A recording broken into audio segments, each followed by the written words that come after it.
Hello, good morning, good afternoon, good evening, depending on where you're joining from today. Thank you for joining our weekly live stream that we conduct every Tuesday, same time, same place, streaming to LinkedIn, YouTube, Facebook, and Twitter, and occasionally Instagram when we can get the Instagram feed to work. So I'm not sure if we're streaming to Instagram today, but normally we do.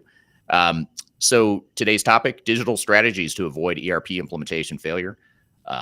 Another way to look at it would be digital strategies to ensure ERP implementation success. So depending on whether you're a glass half full type of person or a glass half empty type of person, it's either you're avoiding failure or you're ensuring success. And what are those key digital strategies that are important? We're going to dive into seven strategies that my guest and I, Greg, who I'll introduce here in just a moment. Greg and I have 7 key strategies that we want to talk about here today. But just as importantly, if not more importantly, we want to hear from the audience too and hear what thoughts you have on strategies you've seen work or certainly questions you have along the way. We'd love to hear from you as well. So be sure to drop in the chat any questions you have as we get going here.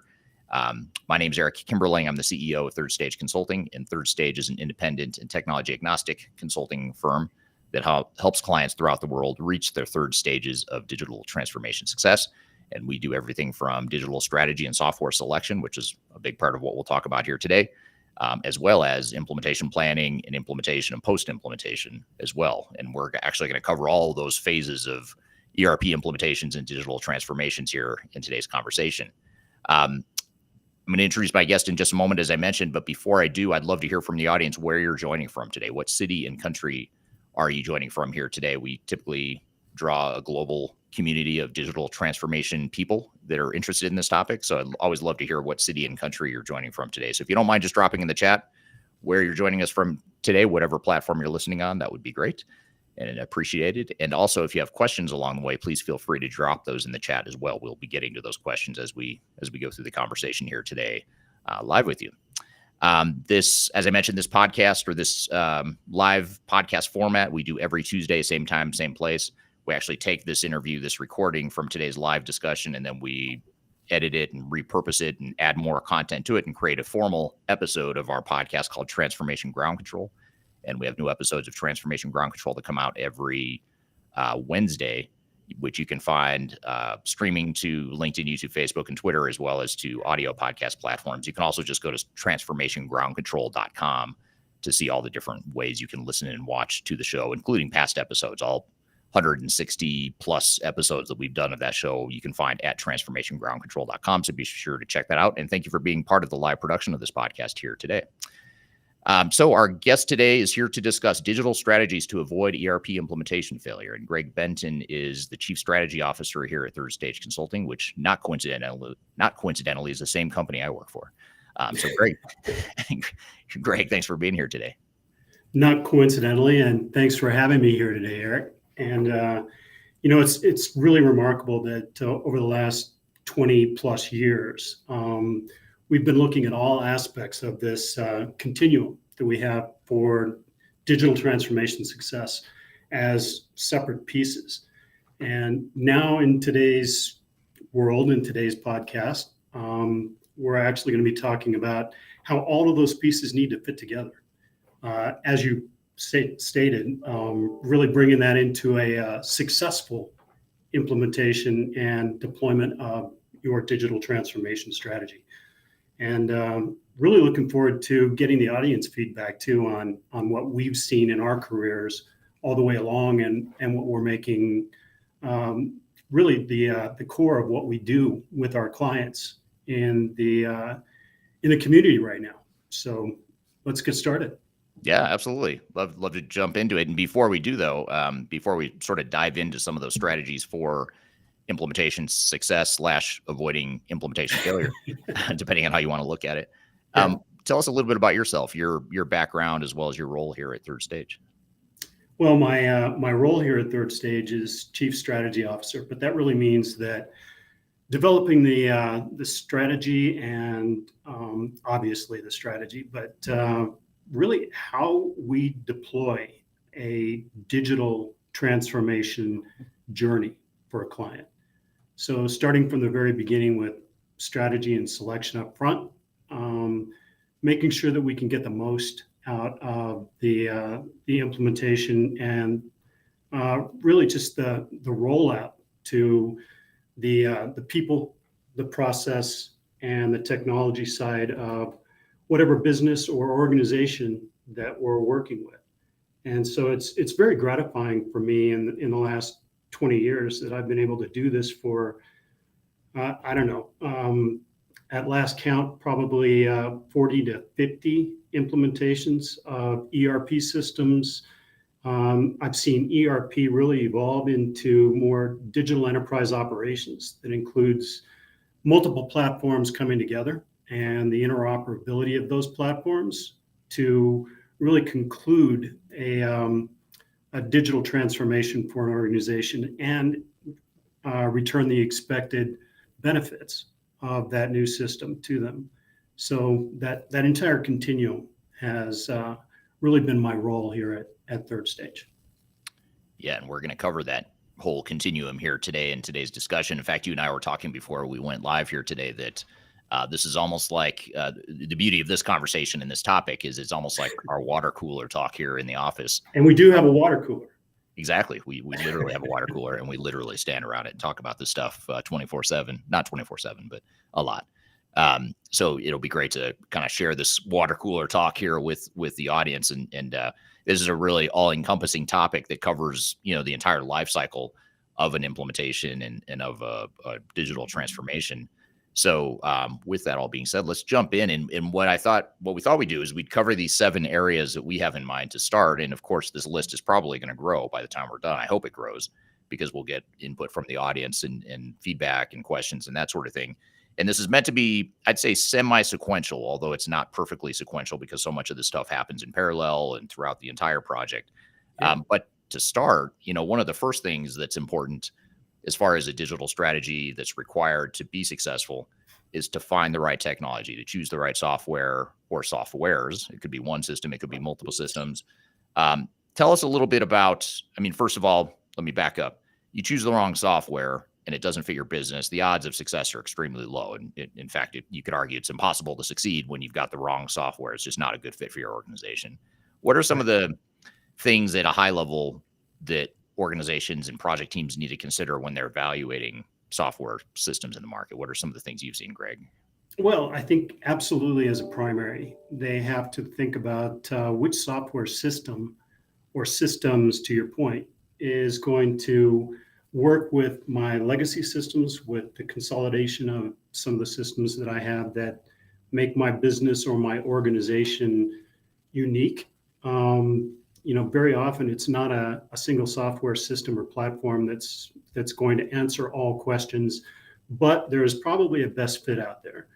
And what many people do that ends up being a little bit of a distraction is they look at the entire marketplace. They look at, the new things that are coming around like artificial intelligence, machine learning, and they get focused on some of these key elements or attributes of the software system without looking at the overall picture, without looking at what are your needs for finance, what are your needs for supply chain, what are your needs for human resources, human capital, payroll, all of those things.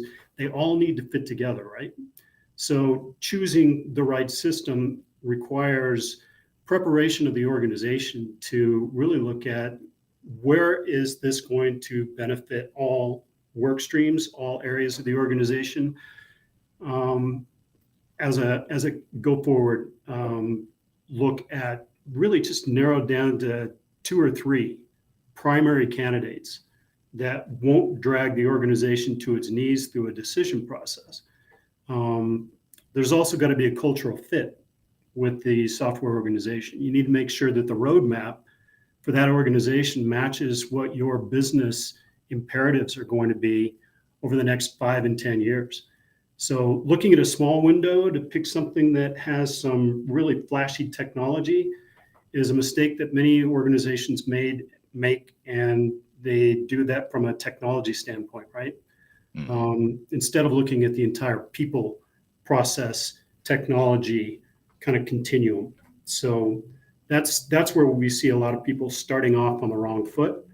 And what we try to do at Third Stage is make sure that we're matching the technology and the people first with the software systems, narrowing it down to a very few primary candidates, also fitting within budgets and that total cost of ownership of the system, and then planning for the next 5 to 7 years in terms of deployment and then the effective use of the system. Right.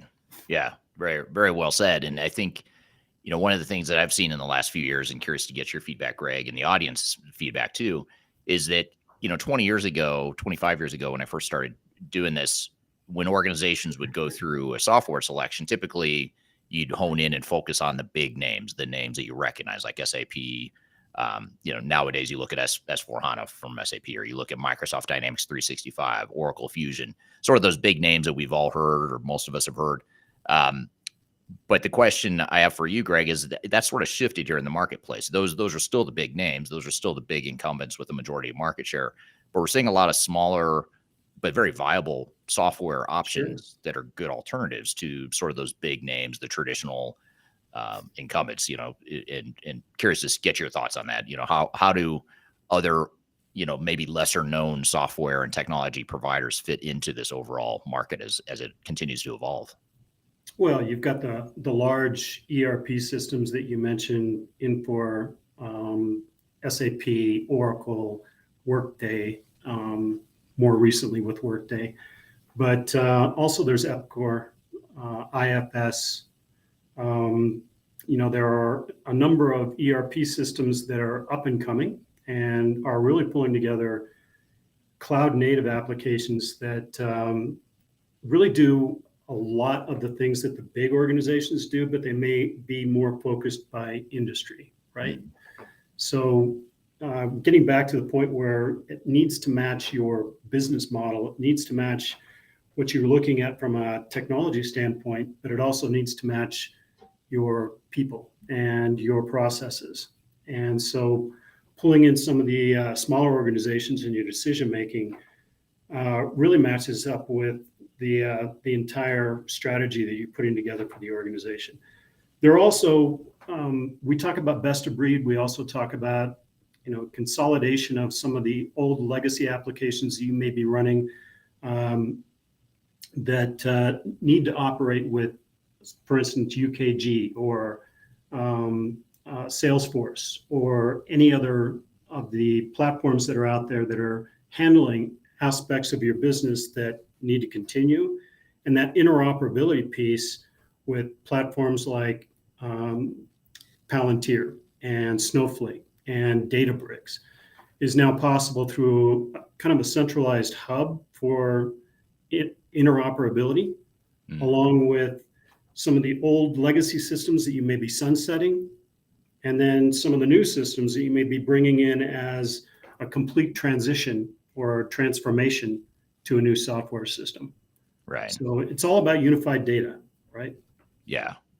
Yeah. And there's a lot of really good options out there in the market. And I think, if you look back a couple decades, you look at, Salesforce, Workday, NetSuite, those are relatively new products in the marketplace that at one point were just disruptors that were new to the market. And obviously now all three of those examples are very viable, large, significant players in the space. And that continues to evolve. The market continues to evolve. So I think it's the lesson here is be sure you look at your options, because if you just look at the household brand names that you're used to thinking about or looking at, you're going to limit yourself and you're probably missing out on something that could be potentially a better fit. And I'd be curious to hear from the audience too, what technology or technologies are you most excited about? Or are you most intrigued by or interested in that's out there in the marketplace, particularly some of the newer types of technologies as well. And speaking of the audience, I just want to get to some of the comments we've received so far. Want to thank Alcinda on YouTube for joining from Johannesburg, South Africa. Mohammed from Egypt, thanks for being here today on YouTube. Mitch on LinkedIn says, always refreshing to listen to Greg Benton's perspective and experiences.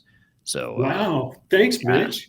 And I'll be honest, that's the only reason I wanted you on the show is because of your rock star appeal. I knew we'd get more views, more eyeballs if you were on the show. So that's why. Yeah, well, it's only Mitch that feels that way. So so far, he's just the only one admitting it out loud, right? And then Saddam on YouTube says, "Hey Eric, your content is gold. Link to your book is not working. Do you mind to update?" That seems to be happening often in our social media posts. For some reason, the link shortens or changes when it posts to different platforms, and the link doesn't always redirect the way it should. But the best way to find my book is just go to thefinalcountdown.com. And that'll redirect you straight to the Amazon page where you can order that book electronically or in paperback or hardcover. So thank you for that question, and apologies for the issue there, but thefinalcountdown.com is the website you can go to there. And then also thank you to Nadim Pali, and that may not be your real name, but the username is Nadim Pali from India. Thanks for joining here today. And again, if you have questions for us as we go through the discussion here, I'd love to hear your questions and comments too.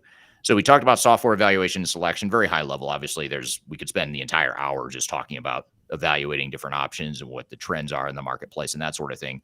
But choosing the right software is only sort of the entry point. That gets you in the game. It gives you a chance to succeed. But that's the good news, is you have a chance to succeed. The bad news is there's 6 other strategies that if you don't get right, it's going to lead you to failure, even if you've chosen the right software. So let's keep going here and get to the next strategy here, which is, I know, one of your personal favorites, one of my personal favorites as well, and one of the most underrated and overlooked aspects of digital transformation. In fact, I would make the argument here that this is probably the most important one. If I had to pick one that's like the one that you want to make sure you really hone in on, it's probably either this one or there's another one I might put as a close second. You probably know what I'm thinking, Greg, but we'll get to it in a second. Yeah. I'm thinking of number 7 as yes. one of my most important. Yeah. But, this one too. Yeah. Implementation planning and phase 0. So a lot of times you see this human dynamic or this organizational dynamic with companies that are going through transformations where they go through the software selection, they evaluate their options, and they come to this realization that, wow, there's this great new software out there that's going to make us more efficient, make our jobs easier. It's going to give us AI and machine learning, all this really cool stuff that can make our business better. Great stuff, right? And people get excited. They're very excited for the prospect of getting rid of the old garbage systems that they have today and having something that's better to use in the future. And that excitement's great, right? But it creates this momentum where you sort of skip over this important step, which is strategy number 2, implementation planning in phase 0. And you just jump in and you just start deploying technology. Like, let's just get our hands dirty. Let's get in there. Let's start building the software. Let's train people on it. Let's roll it out and let's get to it. Makes sense. I mean, on the surface, as we talk through it makes sense that you'd want to do that. But there's this phase that often gets overlooked, and more often than not, organizations don't have the tendency to want to do this, and that is that implementation planning phase.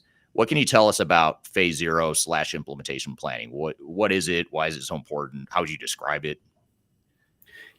There's Eric, there's some organizational momentum that comes to bear when you start talking about picking a new software system, right? It's just a tendency to want to jump into the upgrade, the new technology, and bring that in as a technology decision.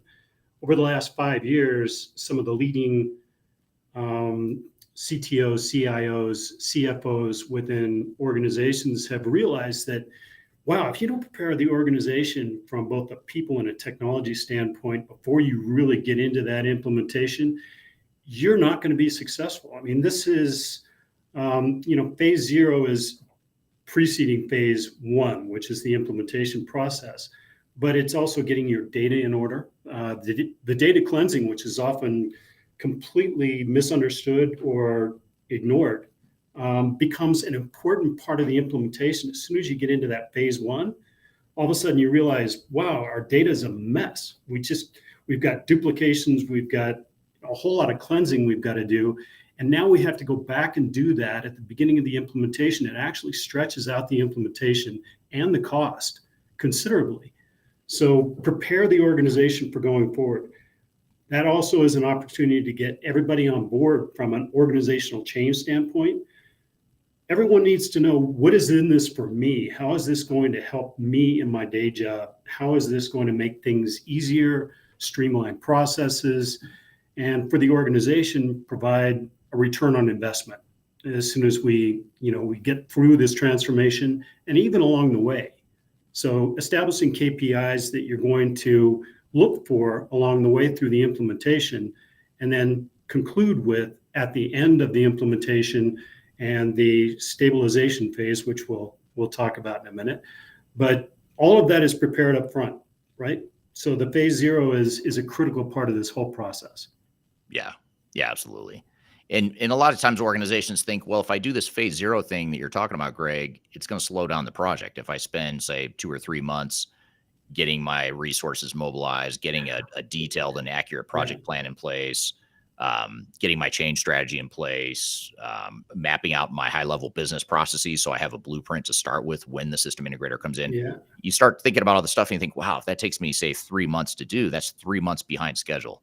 And why do that when I could just start now and get a jump start on design, test, build, sort of the traditional technology work stream? Why is that a flaw? Why is that a flawed mindset or approach? Well, great leading question, and actually goes Great back leading. to that whole saving months or shaving months off the implementation work.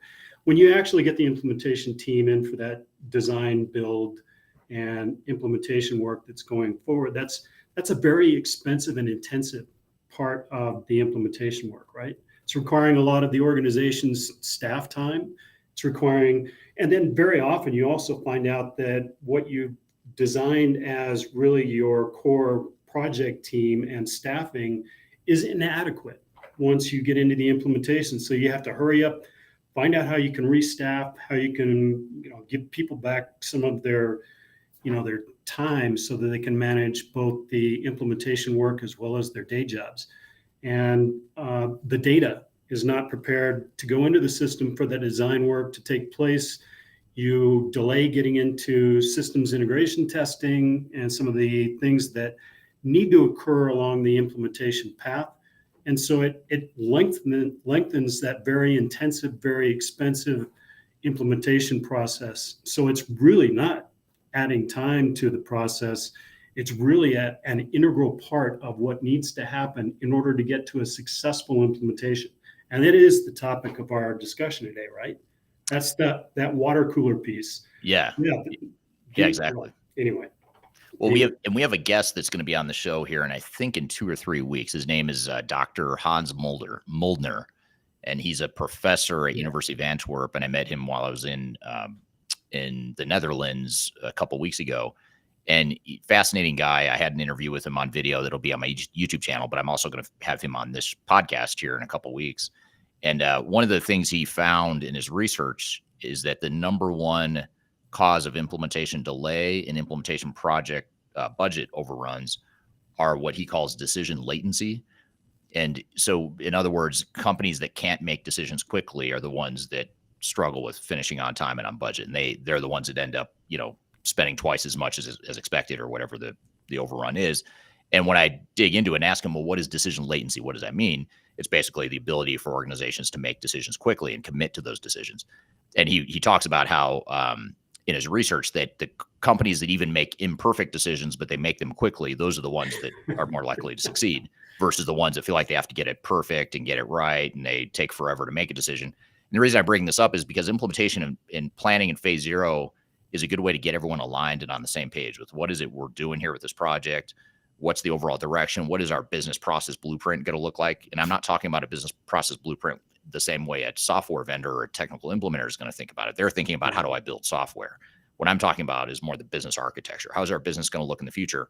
And when you've got that blueprint defined in phase zero, it ends up speeding up the other phases of the project to the point where you're going to save exponentially more time and money to more than overcompensate for the fact that you took a little bit more time and money up front to do this implementation planning phase zero. So I think it's a really important nuance that a lot of project teams miss. That's very well said. And it also establishes that business case, right? So when you're going internally and you're saying, why are we doing this? The benefits realization is a part of that whole business case development. And then if you're telling your leadership and other people in the organization that you're going to be measuring this all the way along and then measure it at the end, that gives you the go-ahead to keep making these decisions along the way that are planned out instead of, to your point, just mulling around and going, well, I don't know. We need to decide on a restaurant tonight. And we just can't make that decision. We just can't figure it out. You just need to go forward. Yeah. Right? Yeah, absolutely. And if you're interested in this topic, by the way, next week in our podcast, again, same time, same place, we're going to have Greg back on the show along with Adam Cheatham, who is our managing director at Third Stage Consulting. And the three of us are going to talk about just this topic, implementation planning in phase zero. So we're going to spend the entire hour-long discussion talking just about this. So we won't get too far into it here today. Just know that stay tuned for next week. We'll unpack this a bit more.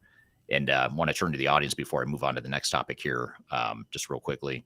I want to say hello to James, who's joining us on LinkedIn from Hereford, UK. Here's an interesting comment that I know you'll appreciate as much as I do, Greg. This is from William on YouTube. He says, looks like Greg has a gold record in the background behind you. Can you tell us what that gold record is, Greg? He didn't ask this, but I'm just asking for the audience's sake. I do. This gold record is actually the gold record that was placed on the satellite that was sent on into space, Voyager, in, I forget, 1977, something like that. But it also is a kind of a prototype for the awards that we provide to our clients. In sticking with the rock and roll theme that our organization is very proud of, with Third Stage and the classic rock kind of legacy that you have brought to the organization, Eric. We award our clients based upon their trajectory or their journey along to the third stage of digital transformation success. And we have gold record recipients, platinum record recipients, and diamond record recipients. So that really is the genesis of the gold record in the background here. Yeah, so if you want a gold record for yourself, the message here is become a client of Third Stage. We work together. We help you through the successful phases of the project, and you get multiple gold, platinum, diamond records, depending on what phase you reach of the third stage journey. So thanks for that background there. Here's an interesting question that's a good segue into our next topic, or our third strategy that we'll get here to. This is from Alcinda on LinkedIn. Alcinda says, what happens if priming the organization people takes much longer than envisaged? Wow, that is a tough one for me today. Do you proceed with the implementation and course correct throughout the journey? So in other words, it's taking longer than expected. The priming the people, getting people on board, it's just going slowly. Do you go ahead? Do you power through and continue with the implementation and course correct through the journey, or do you do something different? I think that, let's see, is it Alcina? Alcinda, I think. Alcinda. I mean, that's how I pronounce it. I could be completely off, but correct me if I'm wrong. No, it's very small on my screen, so. Yeah, that doesn't Alcinda, I apologize.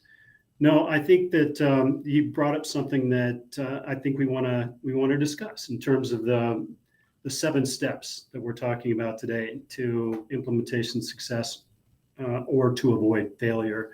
And I think you do need to power through. I think that, you can be anywhere in this journey. So you can be in strategy and selection, or even preceding strategy and selection. You can be in phase 0. You can be in any of the steps that we're going to talk about along the journey, and you can run into something that is a problem. The organization's not moving in the direction that you believe is the right direction, or that you have laid out in terms of your blueprint. We run into this all the time, where we're called in and implementation is stalled or been, canceled, delayed, so that they can get everything back in order. That is a way of slowing things down and course correcting that leads to a lot of cost, a lot of misunderstanding, and a lot of exhaustion. So if I were to work with an organization that has basically stalled out, I would try to remove that stall and truly power forward. I think, as you stated, Eric. I mean, that's my feeling on it. You may have a different opinion of what an organization may do, but you can run into that anywhere along that continuum, right? Yeah. Yeah. And what I would add to that, I agree with you. I think you do have to power through, because if you have, what's the word I'm looking for? I'm really struggling with words today, which is odd. But if you have, Exactly. I can't say envisage. I can't think of the right words. I'm mispronouncing. I'll send his name. I mean, this whole thing's going off the rails pretty quick, but just kidding. Although I will say just real quickly, Alcinda did confirm I am saying her name right. So thank you for confirming that. Great. What I was going to say is you can actually address some of this resistance by the phase zero stuff we just talked about during implementation planning in phase zero. One of the things you want to do is an organizational assessment to understand and anticipate where the potential sources of resistance are going to come from and what those root causes are, so that you can have change strategies in place that are more surgical and targeted to your specific culture, your organization. And it's not going to solve all the world's problems. It's not going to get rid of that resistance completely, but you at least have a plan to deal with it as you're going through the project, and you're not surprised by it. And you have realistic expectations for how you're going to overcome those throughout the project. And speaking of the project and implementation, let's shift gears or sort of move into the next phase. We talked about software selection. We talked about implementation planning, phase zero. Now we get into the actual implementation. And one of the key strategies that oftentimes gets overlooked is program management / PMO. And a lot of times what happens here is that organizations will say, yeah, either A, we already have our own internal PMO, so we're all set. Although I will say the internal PMO probably doesn't have as much experience as they need to be successful on their own in managing an overall project. But we'll set that aside for a minute. The second thing that organizations often will say is, well, maybe we do or don't have our own internal PMO, but the software vendor or the system integrator is going to bring it to us. They're going to manage the project. So we're good. We've ticked this off. We checked off strategy number 3. So we're all set. But it's not quite that simple. What would you say, or how would you sort of summarize what this means in terms of a project needing to be successful?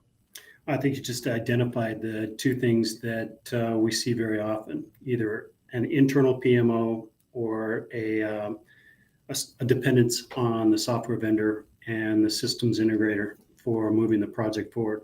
The problem with that is the systems integrator and the software vendor are going to move things in a very project-directed direction. They're going to try to get done with the implementation and essentially move on. So controlling the kind of the organization side of the project team is not the responsibility of the systems integrator or the software vendor. They're working on their design, build, deploy strategies, and they're controlling their own teams. The internal PMO has a whole lot of trouble, especially if they're not really bought in to the entire organizational change that's going to happen, if they haven't proceeded with the phase zero that we talked about, and they're just jumping into managing a project all the way through. It doesn't look at the overarching program, which is they don't have any control over their internal teams. There are all sorts of political currents that are moving throughout the organization that are pulling people toward, the stronger side of the HR side of the organization, or the finance side of the organization. We need to have our needs met more than the HR side does. So you get these internal conflicts that nobody is watching over, because internally it's not good for the PMO to be steering in a different direction. An independent program manager actually takes that objective look at the entire overarching program that's going to go forward. How are the software systems going to be integrated in our overall plan? Getting back to the whole strategy and selection, how is this going to look at the very end? And how are we going to direct the project teams and hold the software vendors, feet to the fire in terms of making sure that the software works as sold, making sure that contractual obligations are met among both the systems integrator and your internal project teams. So that whole project charter idea and moving forward with the entire organization throughout this whole process needs to be independently managed from the top. And that's what we do with our program management office. Yeah, great point. And, you think about it, a couple things to think about to add to that is, you think of a overall program, which is different than a project. And typically the software vendor and or the system integrator whether there's one of them or multiple vendors and system integrators. Generally, they're going to have a project manager that's going to manage that one work stream within the overall project. But then there's other things that need to happen. We're going to get to some of these things like change management, process improvement, architecture, data integration, all these different work streams that may have their own project managers and project leads, but you can't assume that each of those project managers and project leads are going to operate within the realm of an overarching PMO and program that's going to be aligned along the different work streams. So I think that's an important thing to recognize. The other thing is you also don't want your software vendor to be the program manager, even though they're not really the program manager. They may say they are, but let's just say hypothetically they could be. You don't want them to be, because they're it's the fox guarding the hen house. You don't want the software vendor saying, "Hey, let's bring on 10 more technical consultants that we need," and it's going to, by the way, benefit us as a software vendor or system integrator. So, you want that independent, tech agnostic, objective party to provide that oversight to the PMO. By the way, all parties on this want you to be successful, right? The software vendor wants you to get the best use out of the software so that basically you refer others to that software vendor.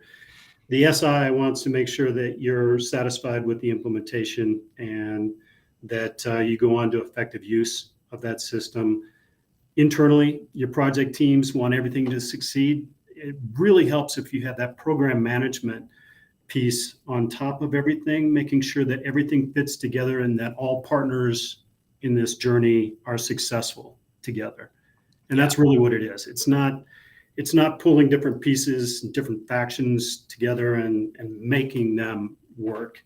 It's working in concert. Yeah, absolutely. Yeah, very well said. Now, the fourth strategy, business process management. And a couple things, there's a couple things we can talk through here as we talk through business process management. I think intuitively we all know and recognize that processes are important to a digital transformation, but how you go about business processes, current state and future state, what the software can and can't do. There's all these different variables and inputs that feed into business process management. And sometimes this work stream tends to get oversimplified by software vendors when they say, "Hey, don't worry too much about business process management because our software solution provides the answers you need to define your future state business processes." Maybe tell us why that's a flawed approach and sort of what does this work stream mean in the context of being successful and the things you need to do to be successful as it relates to business process management. So the software vendors have very specific best practices based upon their software and the way that it's used. And it's very generic. In some cases, they may have an industry focus. And so those business processes may be germane to public sector or to healthcare or, a different industry. But the need for looking at your specific business processes, mapping it out, understanding the current state, understanding where you can streamline, where you can kind of reduce some of the waste in the organization in terms of either processing time, streamlined automation that is available with the new software system. Your new software system or software systems replacing the old legacy systems are going to come with that change piece, but it's also going to be, how is it going to change the way that we do our day jobs? How are we going to do different processes better, faster, and receive a return on that investment in the new digital transformation, right? That's all about the business process management and business process changes that need to occur. So you've been a huge evangelist of this in terms of BPM overall, but also tactically making some changes to the organization and the way that they operate with the software, right? Right. Yeah, absolutely. And to your point, I'm going to tie a comment here, a question from Dan on YouTube. I'm going to tie this back to the point you just made, Greg, and that is from Dan on YouTube. He says, "Do you use an automated tool to assess digital transformation or implementation readiness? And do you continue to monitor readiness throughout the project?" And back to the point about business process management, we do have a tool that we use within our consulting engagements. We actually just started rolling it out to our consulting engagements recently, where we use it as a way to track, as a repository to track business processes, starting with the current state, but more importantly, getting to that refined future state that addresses pain points and opportunities for improvement and all that stuff. And we use that same tool set to manage, engage, and measure implementation readiness along the way. We also use it to tie back to strategic goals and objectives. We use it to tie back to architecture and integration. So it's a tech agnostic way to manage business processes, but also tie the business processes back to readiness, back to strategy, back to architecture, integration, and all that stuff. So that's a long way of saying, yes, we do use a tool, an automated tool to track implementation readiness as well as business process management throughout our engagements with clients. So good question there. Good points about business process management. Let's go to the next one, which is one of my favorites. Number 5, digital strategy we want to talk about here today is organizational change management. And software vendors oftentimes will say, yeah, we got that covered. We're going to do a train the trainer approach. We're going to put together some newsletters for you to send out to your team talking about how great this technology is. So check that one off your list. We've got change management covered. What are your thoughts there? Is that, I know I'm asking all these really leading biased questions. I apologize. But what are your thoughts on that?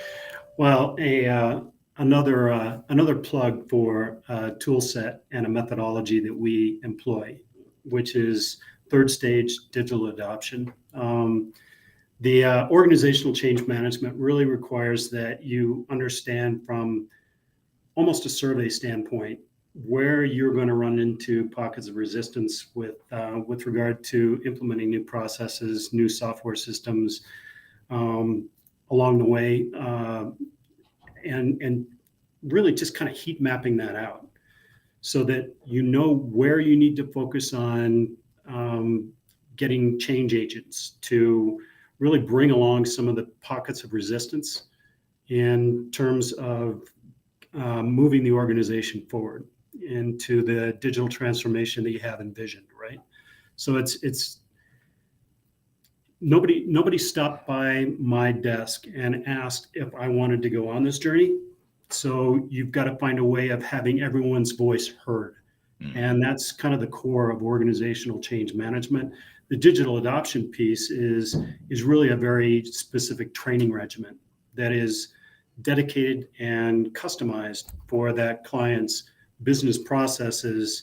And it's a number of video vignettes that are in a centralized repository that act as ongoing training and reinforcement of the way that you should use the software in your role, in your organization, specifically to do your day job.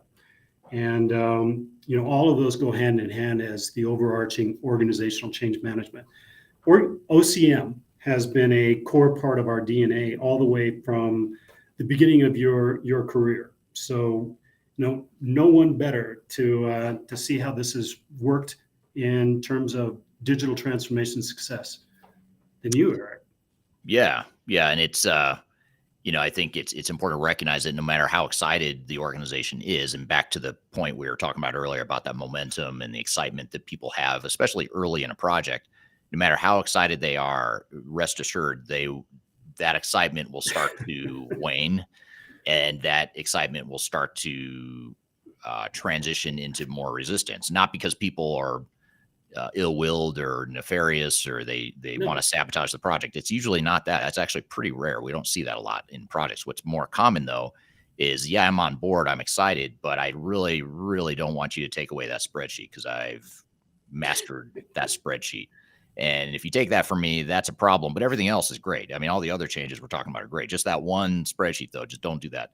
And you multiply that times, 10 different concerns I might have as an individual, multiply that times however many hundreds or thousands of employees you might have, and you can see how suddenly you've got a ton of resistance to change.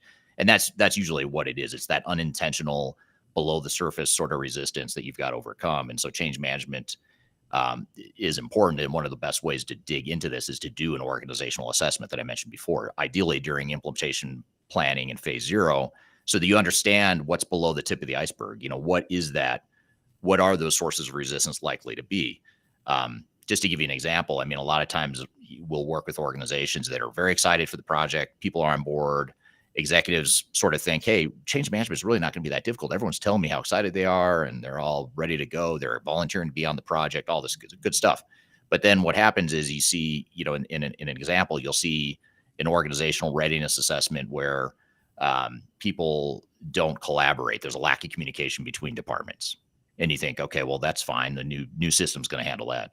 But the reality is if that's the culture of your current organization, now when you put in a new system where suddenly people are forced to collaborate more and you've got better visibility into data, that's all a net positive in the long term. But in the short term, it creates anxiety and concern. Sure. You also look at things like AI, suddenly you're going to automate my job.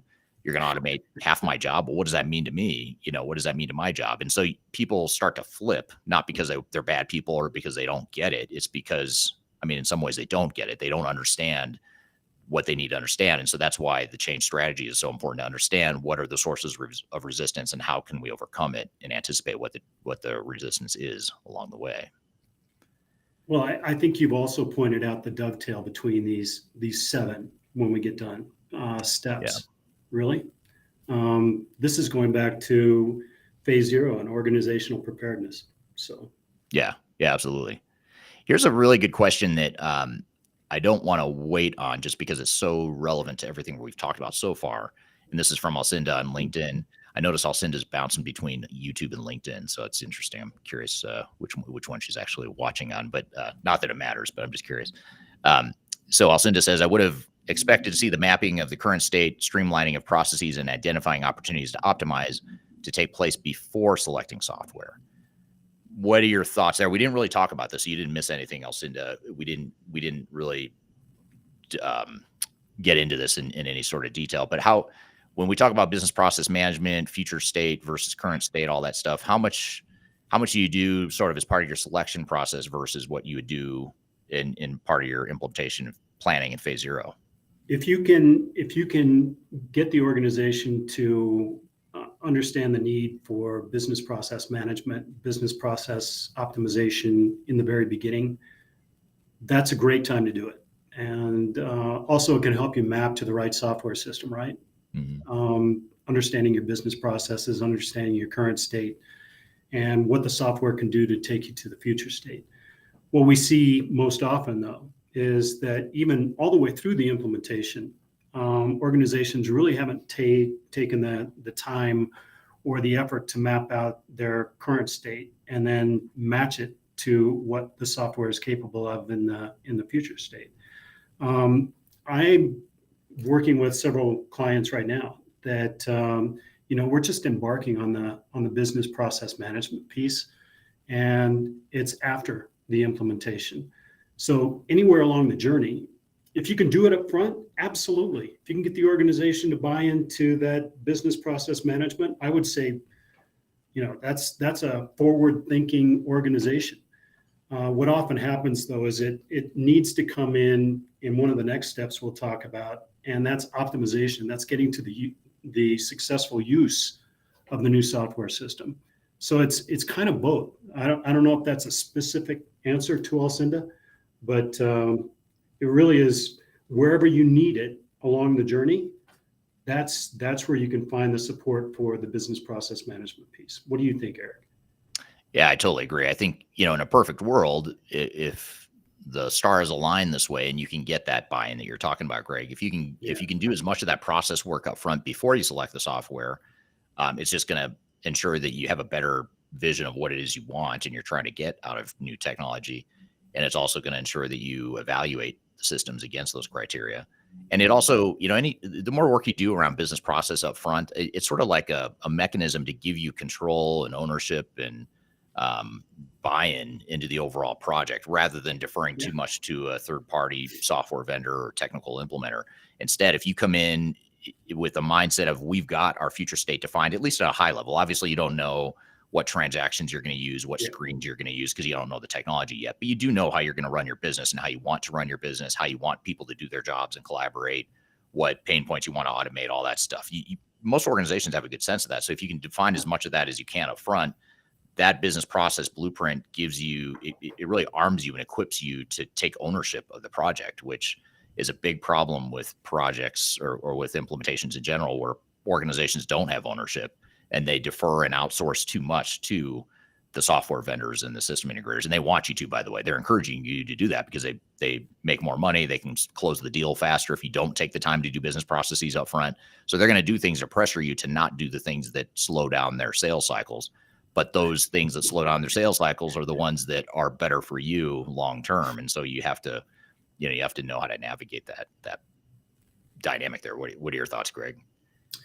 I think that you're exactly right. And once you get into the software vendor of choice and you're working with them, the answer to any business process question is, oh, well, we handle that. You just need to buy more software. We've got a module for that.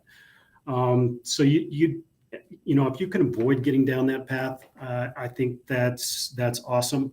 But most organizations, get to the point where they've got the software, they've got a bright, shiny new platform that everything is supposed to run forward on, and there hasn't been the part of the business process mapping and understanding of how we're going to effectively use this software to provide a return on our investment to the organization, and that needs to be done anywhere along the line.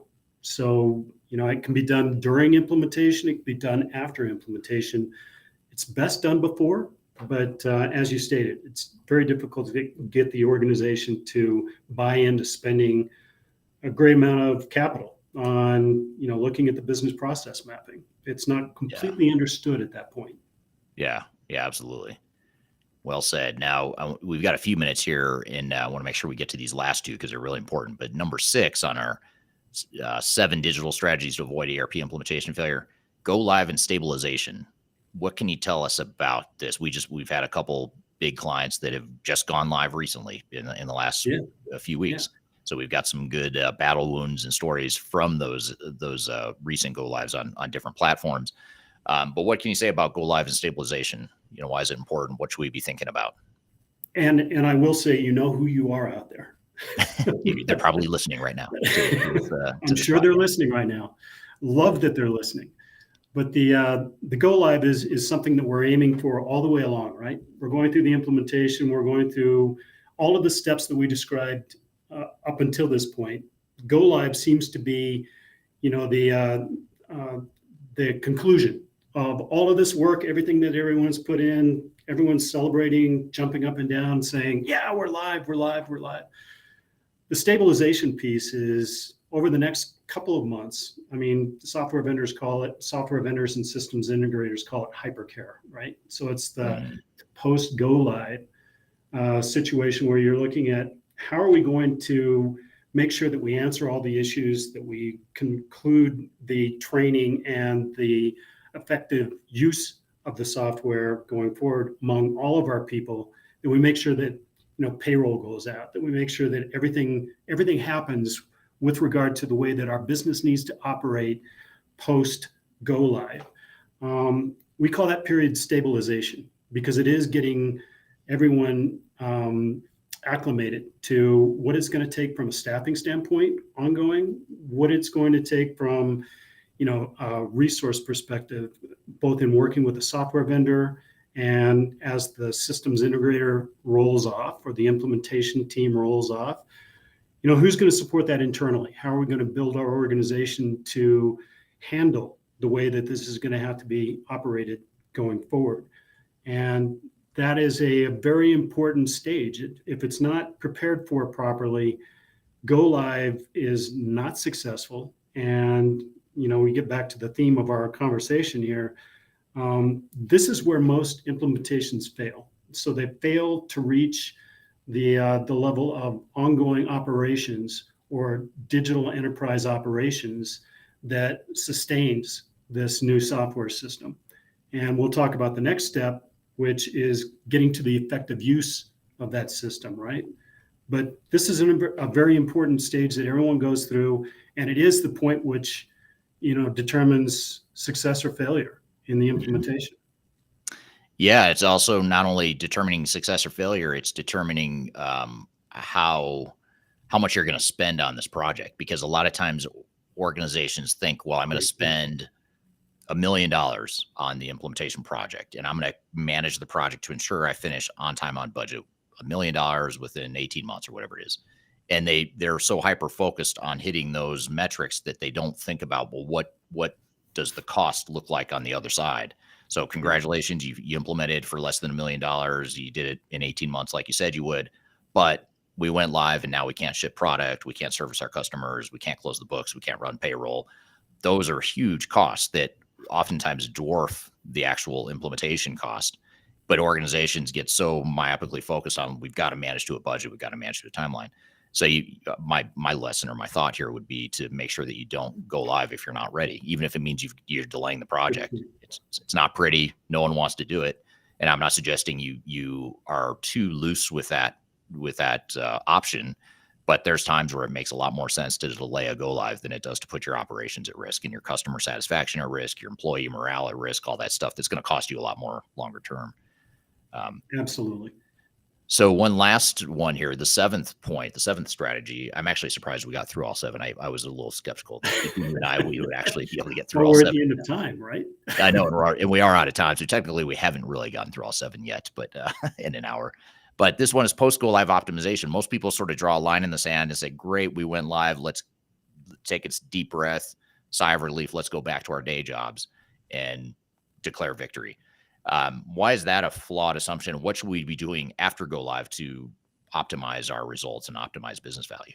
Well, again, these industry analysts say that 70% of implementations fail. And that is truly the case if you're not getting to the point where you're getting the return on the investment that you originally envisioned, or even that the organization didn't originally envision, right? Effective use of the software, streamlining processes, getting the new shiny system that's in place to operate in the way that it is optimally going to, conduct all of the processes underlying going forward. And so in many cases, this is the point where you really do map out those business processes to avoid people going back to or reverting back to the way that they did things before, and making sure that the adoption is complete, that they're starting to use the system in the proper way, that if you have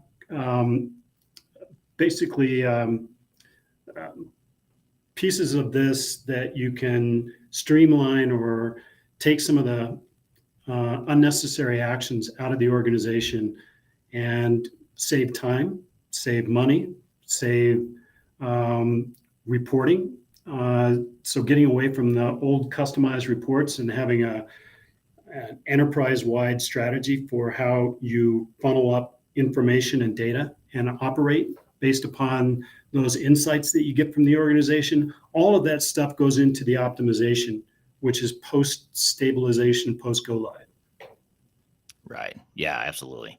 And it's where the biggest amounts of business value oftentimes is what you do after go live. I mean, because a lot of times, let's be honest, you go live and you end up stabilizing and focusing on, let's just make sure we can ship product. Let's just make sure we can run the business. We're not thinking necessarily about that higher level of Maslow's hierarchy of needs of let's get to that optimization phase. We're just trying to survive. Let's just make sure we don't screw anything up, which is fine. Don't screw anything up. I'm not saying to let that go, but once you haven't screwed anything up, you go live, you stabilize. Now you've got to figure out, how can we get that low hanging fruit of business value? And so many times, easy. Like you look at all the heartache and hard work you just went through to go through an implementation. Yeah. The optimization stuff is so easy. It's just like you've done all the work. You've done 99% of the work.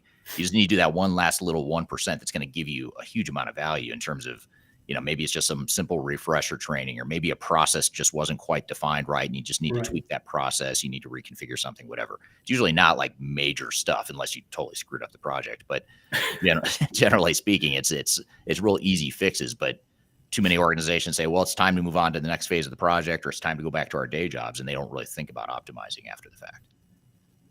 Yeah. So you said that one of your favorite steps was phase 0. Mine too. But this is absolutely my favorite step. Your number one favorite out of all of them. Number one favorite. Why is that? Is because there's so much value there, or because it's so overlooked, or what do you think? Yeah, because it is so overlooked. because people get to the end and celebrate. I've been guilty of that too. I mean, not guilty, but yeah, everyone wants to end the project, right? You get to the end and wow, that's the end. But it's not getting the value that's needing to be recognized by leadership, by the community, by the organization as a whole, right? And so people think that the implementation was successful in the go live, but it really kind of failed to meet the value that we expected or the return that we expected from the very beginning.